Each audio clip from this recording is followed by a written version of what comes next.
Pour cette soirée anniversaire. 5 ans pour Quadroom vaut bien une fête. Nous avons choisi de la célébrer avec vous et avec le partenaire ami de Quadroom, j'ai cité Vauban Invest. Qui sont les hôtes de ce soir? Nous invitons d'abord sur scène, sous un tonnerre d'applaudissements, Pierre Arriga.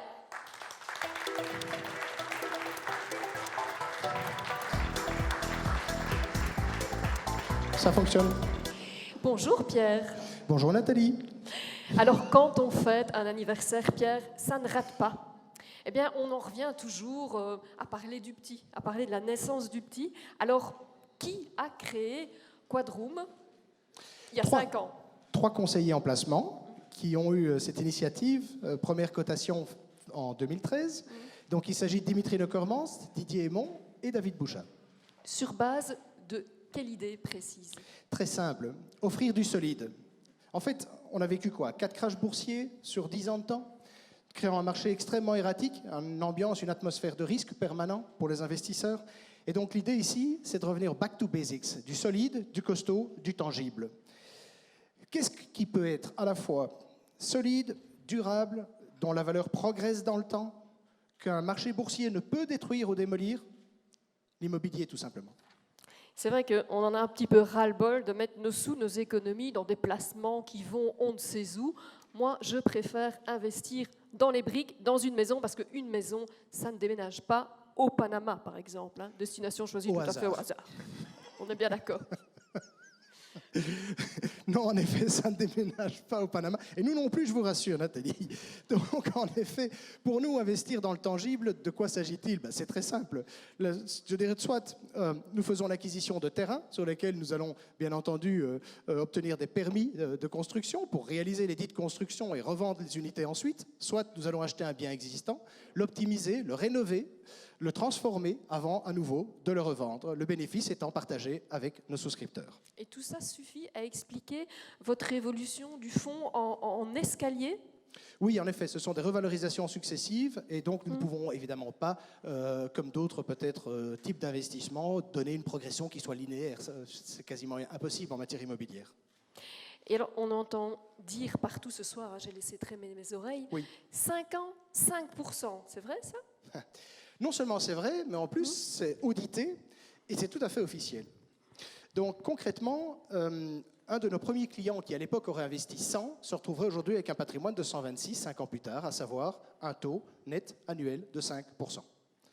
C'est mieux que l'or, ça, finalement. Enfin, si j'en crois encore ce que je lis ça et là. C'est mieux que l'or, potentiellement, et de beaucoup d'autres choses, comme le monde, je crois, le graphe qui est projeté actuellement derrière moi. Si vous prenez l'exemple de l'Eurostock 50, qui reprend tout de même les 50 plus grosses capitalisations boursières en Europe, ce qui est quand même un bon signal, vous pouvez voir les performances par rapport à un gentil petit fonds efficace, investi dans le tangible comme le nôtre. Et donc la ligne qui est la vôtre, c'est celle qui est tout au-dessus, je parie. Il paraît que je ne peux pas me retourner, Nathalie. Non, vous ne pouvez pas, mais c'est celle-là. Je laisse la salle voir, mais comme je vois qu'il y a assez de monde pour le vérifier, j'espère que c'est bien celle-là. Sinon, ils auraient réagi. Hein. Ce serait celle du dessous, ils seraient déjà en train de... Bon. C'est bon. Alors, je comprends que vous investissez dans le tangible depuis 5 ans maintenant, mais mais quelle brique, quel projet? Vous pouvez me donner l'idée? Alors, ce soir, je pense que c'est plutôt un anniversaire, et donc on ne va pas refaire toute la vie du petit, même si aujourd'hui il marche bien, il court, il est propre et il parle. Et donc, ceci veut dire que nous avons fait quoi? Traverser quand même 23 projets à ce jour, au compteur, au moment où je vous parle. Notre site internet est actuellement en mise à jour, il sera remis en ligne incessamment si ce n'est fait. En tout cas, je pense que c'est vraiment sous très peu de temps. Et donc, vous retrouverez bien entendu toutes les informations sur ces différents projets sur notre site internet. Mais pour ne pas faire de longs discours, je pense qu'à nouveau, on projette derrière moi quelques slides qui illustrent les principales étapes, je dirais, que nous avons parcourues les 5 dernières années. Sur une ligne historique. Alors, 23 projets au compteur, vous l'avez dit. Bon, nous, on n'a qu'une seule idée en tête. Hein. Le rendement se confirme? Oui, le rendement se confirme absolument. Je dirais sur Notre objectif de départ était en fait une rentabilité de 5 à 7%. Alors nous avons, vous pourriez dire, ah tiens, vous avez fait le minimum. Ben non, pas du tout. En réalité, nous avons une phase de démarrage qui est un peu longue, qui est un peu plus coûteuse parce que c'est un fonds structuré, que vous avez des coûts de fonctionnement. Donc les 2 premières années, inévitablement, votre souscription n'étant pas, je dirais, énorme, ben vous avez un impact de ces coûts de fonctionnement et de ces coûts de structure relativement importants sur le rendement. Mais mis à part ce détail, oui, nous sommes clairement dans nos objectifs de 5%. Oui, que vous rénoviez ou vous transformiez, peu importe, c'est valable. Alors, l'important, je dirais, Nathalie, c'est un point quand même à spécifier ici, qui est que pour nous, je dirais le plus essentiel et le plus stratégique, c'est de diversifier nos risques. C'est-à-dire d'avoir des projets dans des cycles différents, de démarrage, certains aboutis, proches de la commercialisation, etc. Bon, donc d'avoir une diversification dans le portefeuille au niveau du type de projet, mais également au niveau de la maturité de certains projets. De telle façon à répartir le risque pour nos investisseurs et offrir une stabilité, une sécurité dans le temps. Même si nous avions, le cas échéant, un accroc sur un projet ou une rentabilité inférieure à celle qui est attendue, le fait de nous retrouver dans une diversification de ces projets lisserait l'impact de ce mauvais projet, entre guillemets, ou moins bon. Minimise les risques, ça c'est clair. Absolument. Bon, je comprends, donc c'est intéressant, bon rendement, placement dans l'immobilier, mais combien je dois vous apporter de sous? Alors malheureusement, dans ce cas-ci, mais c'est pour ça quelque part aussi que le partenariat avec vos banques est extrêmement positif, dans le cas de Quadroom, la souscription minimale est de 125 000 €, ce qui est déjà évidemment un capital. Ah bah oui, moi j'ai pas ça dans mon cochon. Il faut commencer peut-être par vos banques avant de nous rejoindre chez Quadroom alors, ou le diversifier. On peut discuter quand même. On peut discuter au cas par cas, en effet. On a certaines niches de flexibilité avec des souscripteurs, je dirais, autour de cette obligation, mais néanmoins, cette obligation reste et elle est, je dirais, appliquée à tous les fonds de ce type, du type d'une autre, je dirais, à Luxembourg, c'est une législation. Eh ben justement, vous dites Luxembourg. Moi, il y a un truc qui me chiffonne. Pourquoi est-ce que vous êtes installé au Luxembourg? Est-ce que par hasard, il y a un rapport avec le Panama? Non, pas avec le Panama, avec le bon rendement, je veux dire. Le Panama était déjà pris, on s'est dit que Luxembourg, maintenant, c'était plus discret. Eh bien, en fait, non. Comment dire, tout le monde connaît le Luxembourg pour des États aussi, ou des listings de listes noires à l'époque, ou que sais-je. Et en fait, non, le Luxembourg est une place comment vous dire, en matière de gestion de fonds et d'investissement les plus importantes au monde, avec notamment l'Irlande. Et donc, elle s'est spécialisée clairement dans la gestion de ce type d'outils institutionnels. Et en tant qu'institutionnel, c'est vrai que nous n'y payons pas d'impôts, ce qui est un léger avantage pour nos souscripteurs, ni de précompte au Luxembourg. N'oublions pas que nous sommes une SICAV de capitalisation. Nous n'avons donc pas de précompte lié à la distribution d'un éventuel coupon.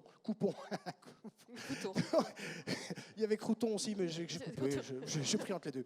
Et donc, si vous voulez, je dirais, ceci nous permet, excusez-moi, ceci nous permet d'optimiser le rendement, bien entendu, de ce véhicule d'investissement, mais dans le respect parfait de la légalité. Je vous rassure, pour ceux qui seraient sensibles au sujet, nous payons très largement nos impôts dans les véhicules d'investissement que nous utilisons pour réaliser nos projets. Nous avons une société en Belgique parce que nous avons un projet à Namur.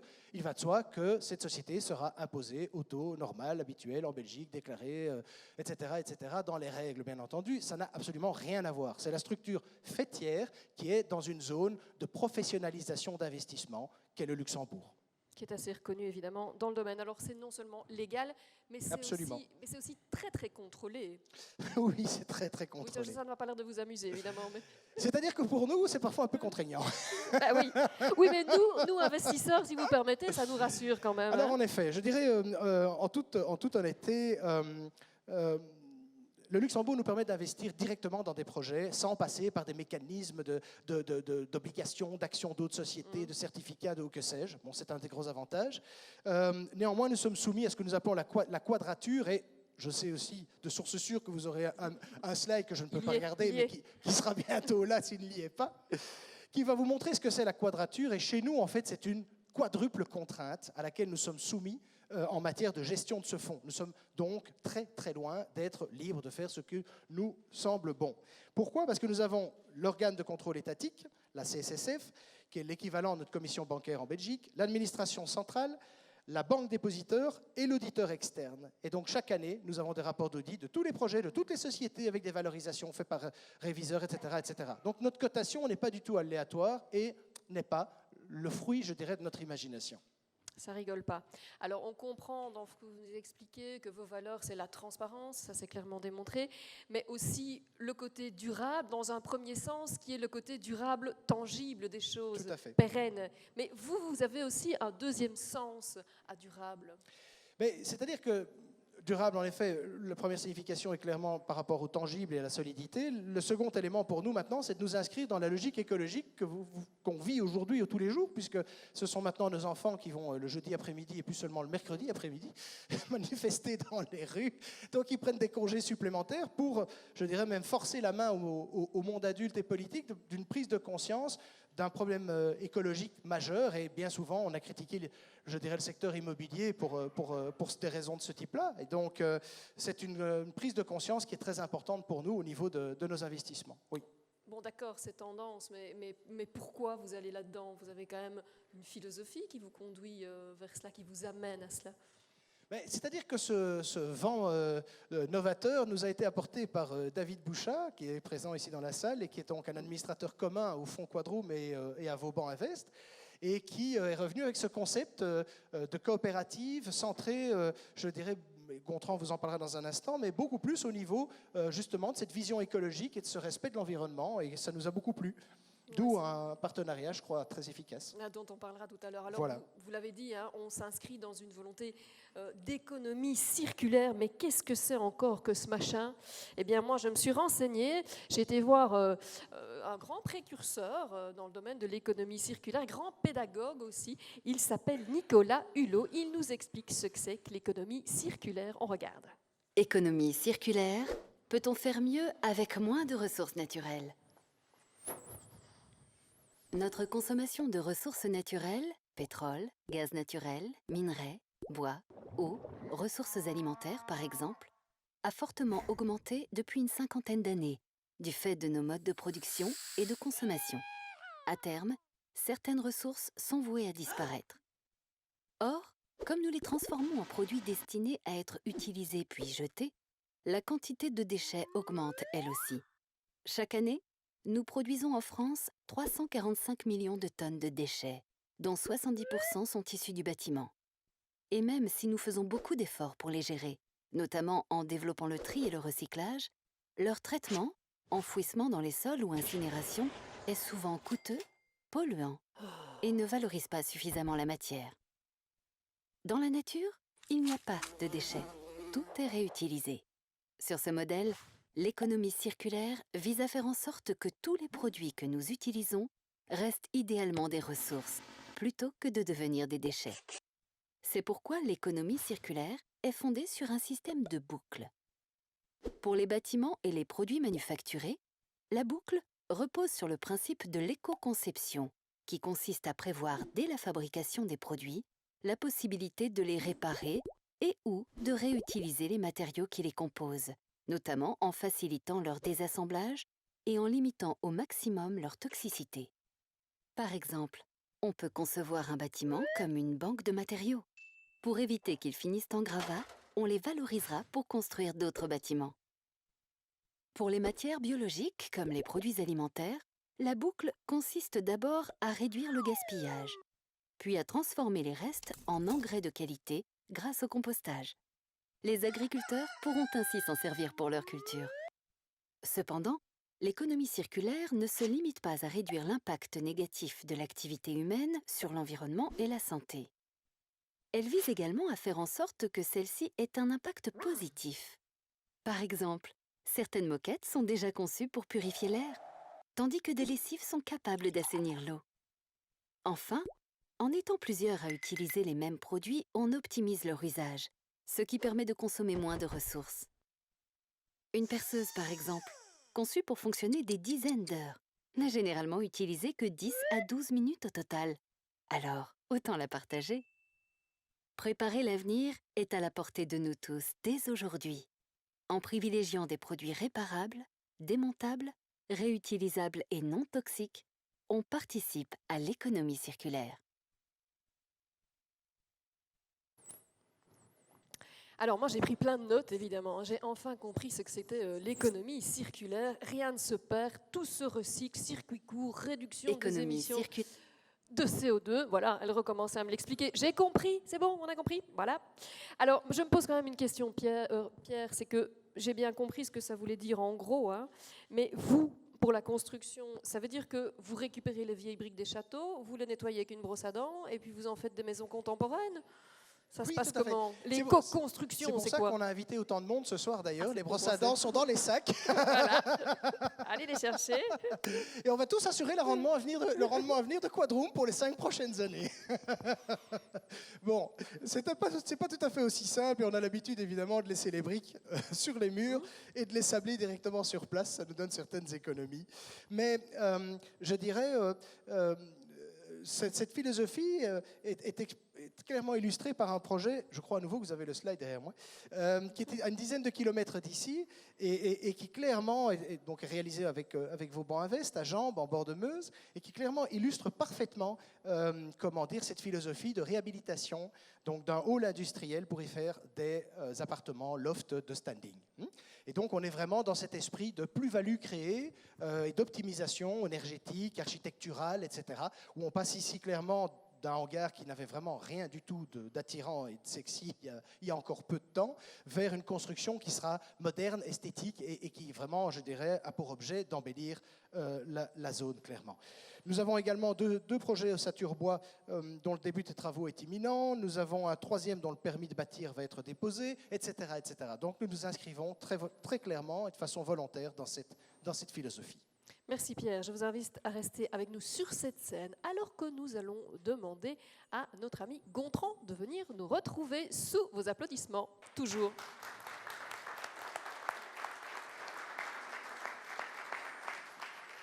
Bonsoir Gontran de chez Vauban Invest. Bonsoir Nathalie. Bonsoir à tous, bonsoir à toutes.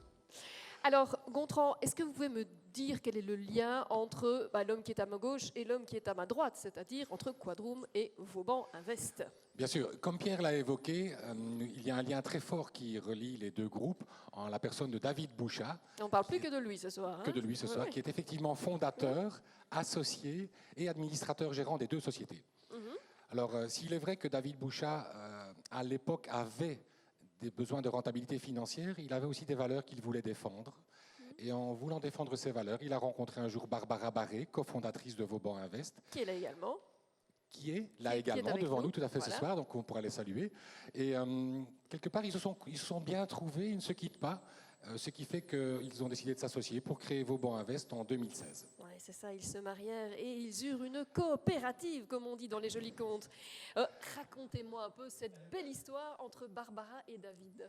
Ils se marièrent et eurent une coopérative tout à fait, dans le sens où David avait des valeurs, Barbara avait des valeurs, et lors d'une rencontre ensemble, Barbara a interpellé David en disant « Mais pourquoi n'amènes-tu pas la gestion professionnelle d'un fonds comme Quadroom en Belgique et pour tout investisseur à partir de 50 €? David n'a pas dormi du week-end. Il est revenu le lundi en train de dire « C'est quelque chose qu'il faut faire, donc on va le lancer ». À partir de ce moment-là, la coopérative, l'idée a germé. Et puis les causes sociales que l'on pouvait défendre ont germé derrière. Et puis ils se sont dit, soit on va sur les marchés, on va distribuer des tracts et des flyers pour expliquer que les abeilles sont une espèce en voie de disparition aux gens. Une de leurs causes communes, une de leurs valeurs communes, voilà. Une de leurs valeurs communes. Mais évidemment, les gens ne pouvaient pas, lors des marchés, dire, tiens, voilà, je suis content de voir les abeilles, je pleure un peu. Donc, ils ont cherché à lier l'intérêt personnel des gens, par exemple avec une rentabilité un peu meilleure sur leur compte d'épargne, en augmentant un capital pour la pension, avec le fait de pouvoir défendre des causes communautaires. Et ensuite, la dernière idée, c'est qu'effectivement, la coopérative, c'est la structure la plus adaptée pour pouvoir faire ce style d'opération. Et pourquoi la coopérative est-elle la plus adaptée? Pourquoi ils n'ont pas fait une SPRL ou autre chose? Alors, la coopérative va permettre de collecter des fonds et de pouvoir travailler avec ces fonds de façon à être rentable. Dès qu'on va acquérir une rentabilité, on va avoir la possibilité de défendre des causes, de les sponsoriser quelque part, de façon à pouvoir être, je dirais, et rentable pour les coopérateurs et défendre des causes. Et c'est vrai qu'on parle de coopérateurs. Il y en a dans la salle ce soir, et je sais que certains m'ont demandé, par exemple, peut-on mettre une ruche sur notre jardin? est-ce que je peux vous apporter un projet dans lequel investir? Donc ça, c'est vraiment une histoire de coopérative. L'esprit du travail à ce niveau-là est assez familial, et ce qui fait que quand c'est familial, elle augmente toute seule. La technologie ou la technique des recommandations, ben, j'amène mon frère, j'amène ma sœur, et à ce stade, vos bancs représentent plus de 500 coopérateurs aujourd'hui. Alors, coopérative, on a compris. Déjà, avec ce que nous avait dit Pierre, on a compris que c'est une coopérative immobilière. Vous aussi, vous êtes branché tangible, vous allez dans les briques. Et puis, le rapport avec les abeilles, ça fait 2 fois qu'on en parle, je ne le vois pas. D'accord. Expliquez-nous plus En fait, clairement. Coopérative immobilière, pourquoi? Tout un chacun peut comprendre que quand on investit dans l'immobilier, on achète, on rénove et on revend, on peut faire du bénéfice. Avec ce bénéfice, on va pouvoir l'investir et défendre les causes, notamment 3 causes chez Vauban. Le principe des personnes à mobilité réduite, de façon à avoir dans nos constructions, par exemple, des espaces de manœuvre pour les chaises roulantes, des cuisines adaptées aux chaises roulantes, voire éventuellement des salles de bain avec des baignoires dans lesquelles on pourrait rentrer avec nos chaises roulantes. Ça, c'est la première cause. La seconde cause, l'écologie, effectivement, construire de façon, je dirais, durable, volontaire. L'éco-construction, on va y revenir. Et la troisième, sponsoriser les abeilles, c'est-à-dire principalement ici, acheter des ruches, mettre des ruches en place. Je dirais, voilà, ça c'est les 3 causes que nous défendons aujourd'hui. Sauver les abeilles qui, on peut le dire aujourd'hui, sont en train de disparaître. Alors, c'est vrai que si on se positionne, de nouveau, j'aurais pu les envoyer dans les marchés, mettre des flyers, et quelque part, ils auraient bien fait, mais ça n'attire pas les gens. C'est ce que je disais tout à l'heure. Donc, le principe, c'est qu'en liant justement les gens avec des causes privées et des causes sociales, on va pouvoir défendre les abeilles qui elles-mêmes sont responsables de 60 à 70% de la nourriture des fruits et légumes que nous allons manger dans les 3-4 ans qui viennent. Tout à fait. Alors, on a parlé d'une coopérative immobilière, donc forcément, il y a des immeubles. Lesquels? Quel type de projet? Alors, j'ai 14 projets en commun, éventuellement avec Vauban ou Quadroom et Vauban seul. Il est évident que je ne peux pas développer tous les projets. Et je vais plutôt parler d'un projet qui nous tient à cœur, qui est situé pas loin d'ici, à Seille, rue Poilsard, dans lequel, là, nous allons pouvoir développer de 20 à 25 appartements, dont 7 à 9 appartements vont être pour les personnes à mobilité réduite, avec des terrasses végétalisées, où les gens vont pouvoir aller sur leurs terrasses végétalisées, et voire même installer des ruches ou des ruchers dans les jardins et ou sur les terrasses. Alors, vous êtes une coopérative, Quadroom est un fonds d'investissement. Est-ce que ça veut dire qu'il y a un rendement différent? Très certainement, oui. La coopérative, sur base des bénéfices réalisés lors des opérations immobilières, va proposer aux coopérateurs de pouvoir distribuer les bénéfices qui sont faits. Donc là, évidemment, c'est les coopérateurs qui vont voter lors de l'Assemblée générale, qui a lieu d'ailleurs dans 4 semaines, le 27 avril pour nos coopérateurs. On leur donne Rendez-vous pour ça, effectivement. Et là, ils auront à distribuer la motion de bénéfice de la coopérative en tant que dividende pour leur poche. Qu'ils aient investi 50 € ou 5 000 €, peu importe, ils ont droit à leur dividende. Mais combien? Combien? Grande question. Le but était de pouvoir faire du 4 à 6. C'était l'objectif fixé par la société. Et cette année, on a un peu dérapé. On va devoir offrir du 7. Ah, c'est dommage. Enfin, s'ils acceptent, parce qu'ils ne sont pas toujours d'accord. S'ils acceptent, c'est-à-dire qu'effectivement, c'est eux qui vont devoir voter. L'année passée, 100% des gens ont voté pour récupérer les dividendes. Et je crois que cette année, ça sera la même chose. Crossfinger. OK. Chez Vauban Invest, combien je dois vous amener? Est-ce que j'aurai assez dans mon cochon? En ce qui concerne le cochon dont j'ai entendu tout à l'heure, oui, tout à fait, dans le sens où nous avons choisi d'être une coopérative agréée par le Conseil national de la coopération, en remettant une brochure au ministère des Affaires économiques et à l'autorité de surveillance des marchés financiers. Donc vous pourrez arriver chez nous en disant « j'achète une action pour 50 € jusque 100 actions pour 5 000 €. Il est évident que les coopérateurs veulent un retour en tant que dividende. Par contre, un coopérateur sur 3 aujourd'hui va proposer de verser plus de 5 000 € et il peut donc amener ses fonds aussi à la coopérative en tant que, je dirais, pré-actionnaire à la société pour faire avancer la société plus vite. Ce qui fait qu'au bout du compte, nous allons nous retrouver avec des investissements. Il va y avoir des dividendes de 0 à 5 000 et au-delà de 5 000, les gens auront des intérêts parce qu'ils nous prêtent l'argent pour une période de 3 ans. Et là, on parle de 6% net d'impôt dans la poche. Attendez, parce qu'il faut que je m'y retrouve, moi, ici. Gontran, on fait la synthèse. On est entre quoi? Entre 4 et 6, entre combien? 4 et 7%, c'est ça? Entre 4 et 7%, tout à fait. D'accord. Est-ce qu'on n'a pas dit 5%? Non, mais c'est parce que moi, il faut savoir où je vais investir, hein, comprenez-moi. On va Pierre. peut-être pas le faire à la criée ce soir.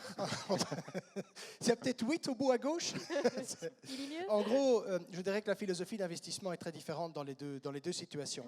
En ce qui me concerne, ma compréhension est qu'au contraire, ils sont parfaitement compatibles. Et pourquoi ? Parce que, je dirais, nous rentrons dans des portefeuilles de gestion dynamique au niveau bancaire, etc., comme n'importe quel SICAV coté. Comment dire, nous n'avons pas, contrairement à vos bancs, de période de contrat de 3 ans, je dirais, qui est destiné quelque part à loquer le souscripteur, même si nous avons parfois de réelles difficultés à pouvoir sortir rapidement des fonds lorsque c'est nécessaire, parce qu'inévitablement, nous sommes également investis en immobilier, ce qui veut dire sur du long terme, nous sommes quand même obligés de garder une petite poche de liquidité à destination de remboursements éventuels ou autres quand les gens ont besoin d'argent ou de fonds. Mais je vous rassure, Nathalie, nos objectifs sont assez similaires. Nous avons en vue des taux de fait de l'ordre de 7% également, qui est un peu un objectif pour nous. Rappelons quand même que les dernières années, les banques offraient royalement quelque chose qui était moins du 18, 1%, que la bourse, on ne va plus la regarder. Et donc d'être arrivé déjà à faire notre moyenne, je dirais en démarrant un fonds avec les frais de structure et la mise en place que ça nécessite, aujourd'hui pour nous 5% est un bon résultat après 5 ans. Plusieurs gros projets doivent délivrer des résultats aujourd'hui. Ils nous ont pris beaucoup de capital. Et donc, on pourra avoir à nouveau ce petit ajustement dans le graphe que vous avez vu tout à l'heure. Un escalier, exactement, qui pourrait faire une plus grande marche que les précédentes. Voilà. C'est ça. C'est une question de marche. Et de l'autre côté, ça tombe plus souvent. Enfin, je comprends que vous êtes quelque part complémentaires et partenaires plutôt que concurrents. J'ai encore une question par rapport à ce rendement. Mais c'est quand ? Ça tombe quand, les résultats ? C'est quand ? Excellente question. 5 ans, 5%, et là, je voudrais savoir quand. Alors, c'est très simple, et en fait, nous avons harmonisé les deux méthodes. Que les gens aient acheté pour 50 € ou 5 000 € d'actions, ou qu'ils nous aient prêté plus de 5 000 € et avoir des intérêts, nous avons tout rationalisé de façon à diviser en 365e. Donc, chaque jour, quand l'argent rentre chez vos banques, il porte des intérêts, et les intérêts sont payés en janvier de chaque année. Et les dividendes seront payés justement après la motion de distribution des dividendes après l'Assemblée générale, donc en général au mois de mai. D'accord. Alors, Pierre Gontran, moi je me pose quand même une question, parce que vous offrez des taux qui sont relativement intéressants, et on l'a dit tout à l'heure, la banque, quand je vais mettre mes sous, à la limite c'est tout juste, je ne dois pas aller payer. Alors, vous expliquez ça comment, Gontran ? La première explication, c'est que l'ensemble des fonds qui rentrent chez vos banques tous les jours, parce que dans vos banques, il rentre des fonds tous les jours, va nous permettre de communautariser ou collecter ces fonds pour en faire ce qu'on appelle un apport personnel ou des fonds propres, un apport propre, de façon à pouvoir travailler avec les banques. Oui, d'accord. Mais alors moi, je ne vois pas, même si vous travaillez avec les banques, quel est le rapport entre ces fonds propres et mon rendement ? Pierre, vous allez me dépanner, parce que je ne comprends rien. C'est une très bonne question, en fait. On va faire référence à un fameux effet levier ou leverage action dans le jargon, qui fait en fait simplement, quand vous faites un projet d'investissement immobilier, vous êtes amené à, par exemple, investir une enveloppe de 100, et toute banque ou tout institutionnel qui vous prête les fonds réclamera un effort propre au titre de partage de risque. Et donc, on vous demandera 20 à 25%, voire même 30% dans certains cas, d'apport propre de votre poche, votre argent que vous mettez dans le projet. Et la banque vous financera le solde à des taux magnifiques qu'il nous offre sur les comptes. D'un côté, les comptes livrets d'épargne, mais de l'autre côté, nous avons l'avantage de pouvoir aujourd'hui lever des fonds auprès des institutions bancaires à des taux également qui sont très avantageux cette fois. Or, le taux interne de rentabilité de nos projets d'investissement est évidemment très supérieur à du 1 ou 1,5%. Et donc, ça nous permet d'offrir un rendement beaucoup plus attractif, et c'est l'effet levier. L'argent nous coûte beaucoup moins cher que ce qu'on fait avec cet argent. Tout bénéfice pour nous. Ensemble, on est plus fort aussi, je suppose, principe des économies d'échelle. Tout à fait. Entre les projets Quadroom, les projets Vauban et les projets que nous avons en commun, ça va nous permettre de négocier des prix avec nos constructeurs, avec nos marchands de matériaux, avec nos géomètres, nos architectes, avec les ingénieurs PEB, etc. Donc voilà, ça c'est déjà une grande économie. C'est comme quand on achète en gros. Alors, vos sociétés, Pierre Gontran, ont pris le chemin d'une belle rentabilité, mais un chemin vers un horizon qui est éco-responsable. Alors, vers quoi vous allez ? Let's have a dream, Gontran. Let's have a dream. Eh bien, nous privilégions beaucoup l'ossature bois pour l'instant, l'ossature métallique, de façon à ce que les unités soient bien sûr bien construites. On va aussi travailler avec des matériaux que l'on va appeler biodégradables ou recyclables, du béton recyclable, du bois belge, de l'acier recyclable, du bois recyclable et des déchets vraiment biodégradables. Alors, comme le projet qui est illustré, je vais demander qu'on laisse tout le temps allumer mon micro. Voilà, parce que parfois, je sens qu'il n'est pas allumé. Merci. Comme le projet Gyprel, d'ailleurs, qui est illustré derrière nous. Un projet que vous appréciez également, Pierre? C'est un très bon exemple, en fait, parce qu'ici, dans le cas présent, je dirais, ce choix nous permet d'économiser 30 à 40% du temps de construction. Or, comme vous le savez, pour nous, c'est un gros souci. Comme on dit, le temps est de l'argent en finance et surtout en immobilier. Et donc, ça nous permet d'aller beaucoup plus vite sur le marché et donc d'avoir, je dirais, un cycle beaucoup plus court dans l'investissement. Donc, c'est vraiment un facteur pour nous important d'équilibre entre un investissement respectueux, intelligent, mais également tout à fait intelligent en termes de rendement et de rentabilité. Cycle plus court, donc plus grand rendement. Absolument. C'est bien ce qui me semblait. Je ne retiens que ça, moi. Time is money. Justement, dans ce projet, autre thématique qui est intéressante, c'est cette thématique, cette philosophie de la mixité. Qu'est-ce que ça veut dire? C'est un aspect du durable. On va avoir trois types de mixité. On va avoir la mixité sur les techniques de construction, Ouais. la mixité sur les matériaux utilisés, le bois et l'acier, mais aussi la mixité par rapport, je dirais, aux gens qui vont pouvoir s'y installer. On pourrait prévoir des personnes âgées qui seraient au rez-de-chaussée. On pourrait prévoir dans les appartements du dessus des jeunes couples. Les maisons mitoyennes seraient plutôt pour des familles avec des enfants. Et la villa 4 façades, à la rigueur, pour 2 commerçants retraités qui ont vendu leur commerce et qui ont envie de s'installer. Et tout cet écomonde pourrait travailler ensemble de façon à peut-être faire un potager commun, voir s'ils ont envie, creuser une piscine ensemble et donner une plus-value au terrain. Pierre, votre pierre à l'édifice par rapport à cette notion de mixité, cette belle notion de mixité sociale? Mais disons que je crois qu'on a tout à fait raison et qu'aujourd'hui notre société est de plus en plus ouverte et prête à cette philosophie. Et donc d'ailleurs nous avons plusieurs projets communs à l'étude du type écoquartier avec chaudière commune en copropriété, récupération des eaux, etc. Parce que je pense que ça s'inscrit tout à fait dans l'évolution du temps, mais aussi des mentalités. Les gens sont de plus en plus prêts à ça et je pense d'ailleurs que ça permet, si vous voulez, un développement beaucoup plus harmonieux socialement, avec une proximité des aînés, avec un respect des gens qui nous sont chers, in fine, plutôt que de les mettre dans des homes et ainsi de suite. Voilà. Et c'est une philosophie qui s'inscrit clairement dans l'évolution du temps. Dans vos valeurs. Donc, suite au prochain épisode, il faudra venir nous revoir dans quelques temps pour voir les résultats de ces projets avec grand plaisir. Le rendez-vous est évidemment noté. Mais écoutez, moi j'ai déjà pas mal posé de questions, alors j'espère que vous en avez. Je vais maintenant vous céder la parole. Pierre et Gautran sont évidemment à votre écoute. C'est toujours un moment compliqué ici. Qui va poser la première question alors que nous avons déjà un amateur à 8%? C'est celui-là. Voilà. On vous écoute, monsieur, avec le chapeau, oui.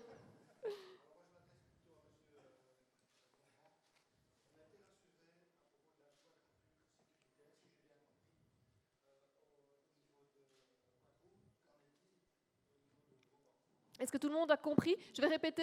On voudrait savoir si chez Vauban Invest, il y a quelque chose qui ressemble à la quadrature qui a été présentée par Pierre pour chez Quadrome. Alors, transparence, vérification?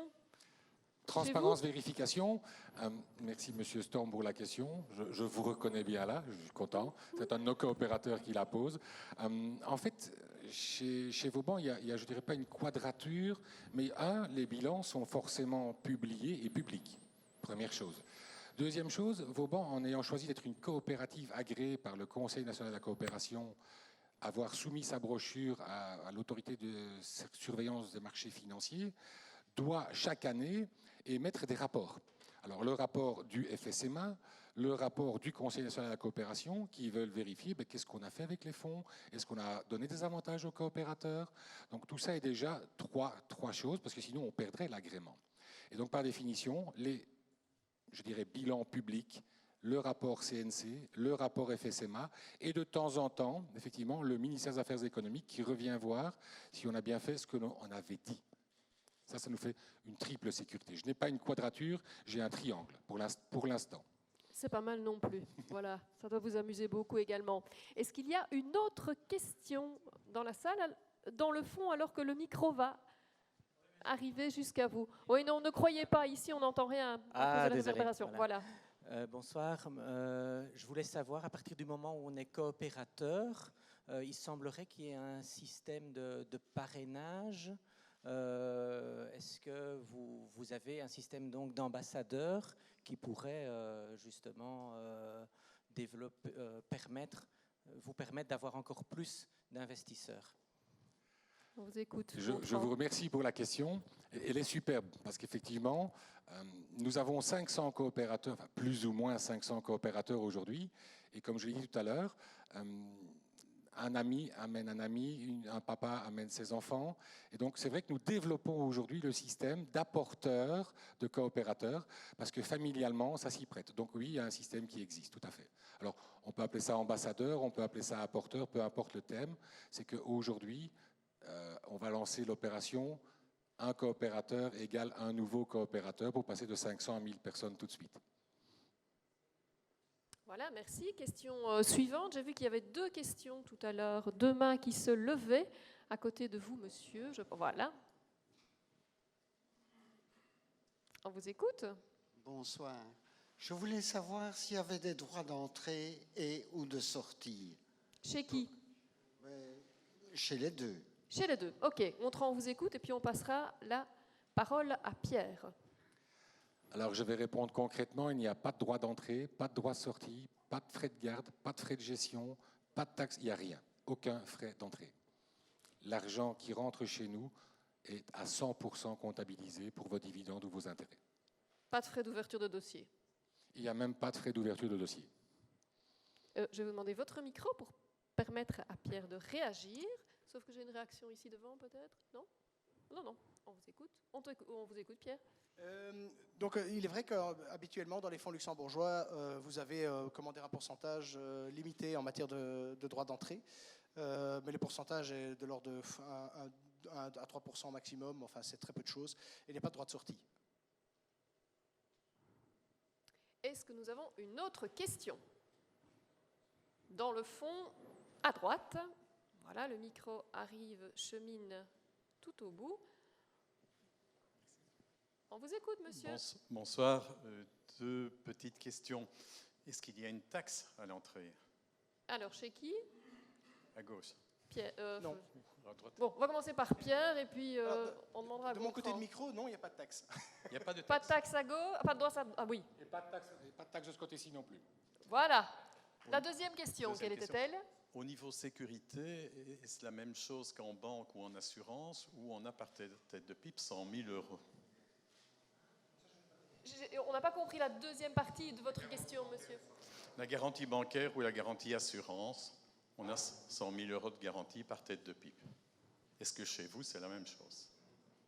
Dans le système luxembourgeois, je suis sûr que non, mais dans le système belge... Bon, déjà, là, la question est bon, voilà. Donc là, c'est non. Son partenaire, hein, on a bien compris. En termes de sécurité, non. La sécurité ne peut être fournie que par les banques ou les assurances. Donc, ce qu'il y a chez nous, c'est que quand on parle de montant de 100 000 € par définition, les gens peuvent nous demander une garantie. On regarde comment faire au mieux leur dossier. Mais il n'y a pas de loi aujourd'hui qui dit à la coopérative « je dois garantir 100 000 € comme une assurance ou comme une banque ». Merci. Avons-nous une autre question? Ils sont prêts maintenant, hein. Ils sont chauds tous les deux. Hop.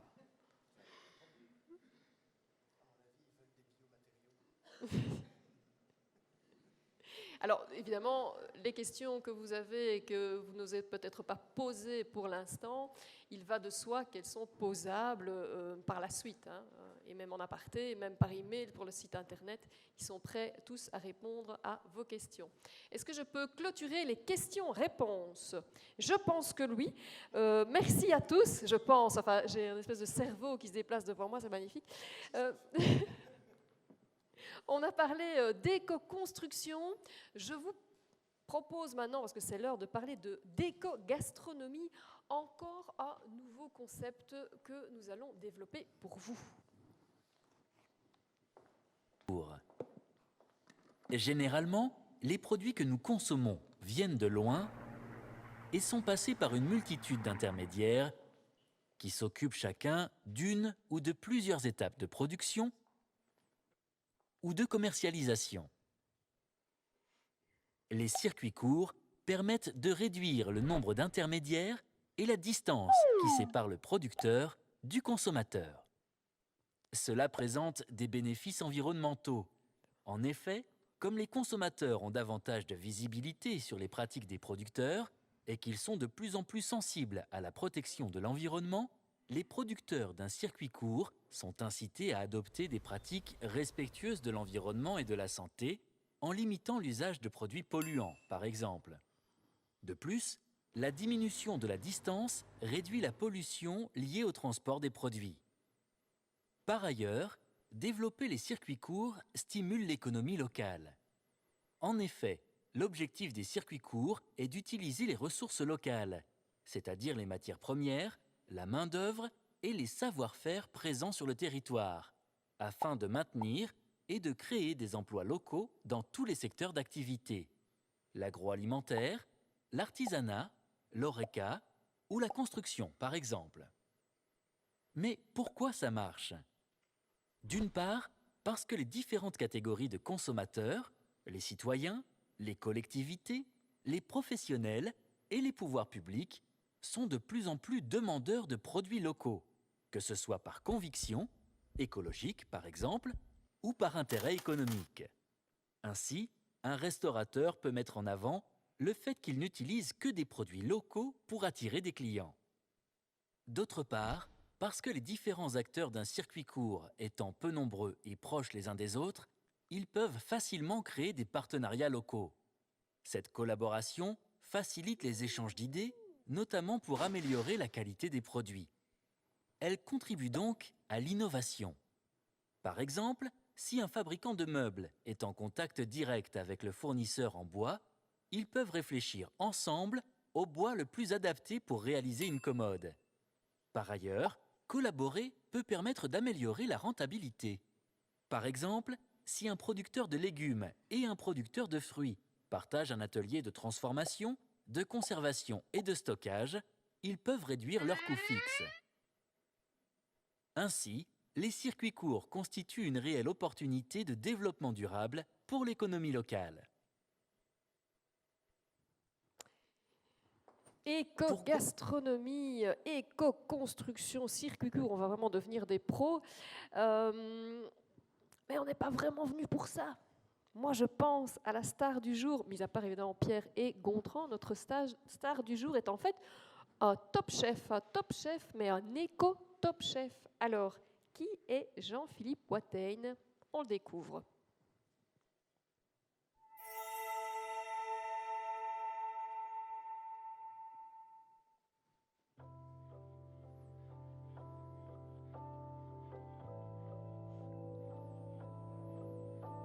Pour moi, la cuisine, ça doit être un moment de partage, comme l'art en fait. Ça doit être partager des émotions, partager des sensations, et il faut que ça soit positif, forcément. Je m'appelle Jean-Philippe Watein et j'ai ouvert mon restaurant iCook à Mons il y a 10 ans. Dans ma cuisine, j'ai vraiment différentes choses auxquelles je fais très attention. Donc c'est d'abord d'utiliser un produit de saison, du terroir un maximum. Et alors je fais très attention à mes sauces, jus, etc. Parce que c'est ce qui donne pour moi toute la gourmandise à un plat. Quand je crée un plat, je vais réfléchir à ce que mon client va ressentir. Donc il faut que tous les sens soient un peu mis en action. Donc d'abord le visuel, ensuite il faut qu'il y ait de l'odeur. Au niveau du goût, il faut qu'il y ait quelque chose d'un peu plus acide, quelque chose d'un peu plus rond, plusieurs textures, il faut que ça craque, il faut que ce soit moelleux, il faut que ce soit onctueux. Ça va être réfléchir à ce que l'expérience soit la plus complète. Le parfum de Patrick Süskind, je l'ai lu il y a 20 ans et ça m'a vraiment marqué parce que c'était la première fois que je comprenais un petit peu qu'on pouvait décrire le goût et l'odeur par des mots. Le champ sémantique sur les sensations qui sont décrites dans ce livre, c'est juste impressionnant. J'ai appris par ce livre que les corps gras emmagasinaient 10 fois plus vite ou 10 fois plus fort les odeurs. C'est vraiment à partir de ce livre que j'ai eu l'idée d'aromatiser des graisses pour en avoir le parfum. Donc en plat, je fais du pigeon ramier avec des cèpes que je vais terminer avec du beurre fumé. On imagine un peu la fumée, la brume qui rase le sol. Je pense que la fumée qu'on a dans le goût va donner un peu cette ambiance de brume en fond de bois. Pour moi, la gastronomie est complètement un art. D'ailleurs, on dit art culinaire. Et c'est peut-être pour ça aussi qu'on ne plaît pas à tout le monde. Moi, j'ai dressé mon assiette d'une façon. Monsieur A va la regarder, il va adorer. Monsieur B va dire oui, bof, c'est un peu... voilà. Il faut, je pense, pour cuisiner, avoir des bonnes ondes autour. Il faut qu'on soit positif et de bonne humeur et tout sort tout seul, en fait.